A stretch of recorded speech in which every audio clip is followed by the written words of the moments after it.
Le jeu, c'est fondamental, et le jouet aussi, puisque la plupart des jeux passent par le jouet, pas tous évidemment. Mais vous savez, on dit que le travail de l'enfant, c'est de jouer. C'est vous dire l'importance que ça a pour lui, à tous les niveaux. Au niveau déjà de son développement, bien entendu, de son développement affectif.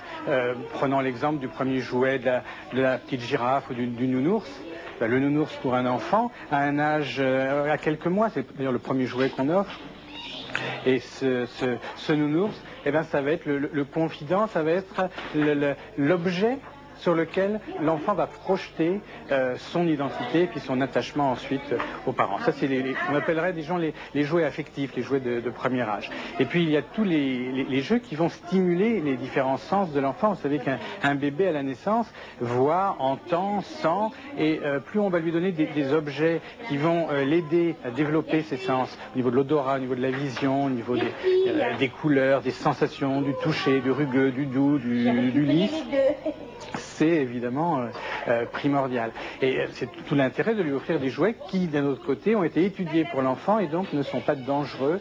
Il n'y a pas de morceaux qui peuvent être dangereux, inhalés ou coupés ou faire mal à l'enfant. C'est donc l'intérêt d'avoir un jouet bien adapté, bien étudié, et c'est le travail d'une part des psychologues et des différents spécialistes des jeux, et puis des pédiatres de surveiller que les parents offrent bien à leur enfant des jouets qui d'une part sont adaptés à l'âge, car ça sert à rien d'offrir un jouet pour un enfant de 4 ans à un enfant plus jeune, et d'autre part ne soient pas dangereux, c'est-à-dire en général soient estampillés aux normes françaises, puisque ce qui est actuellement dangereux, ce sont les jouets qui viennent de pays où la réglementation est beaucoup moins stricte.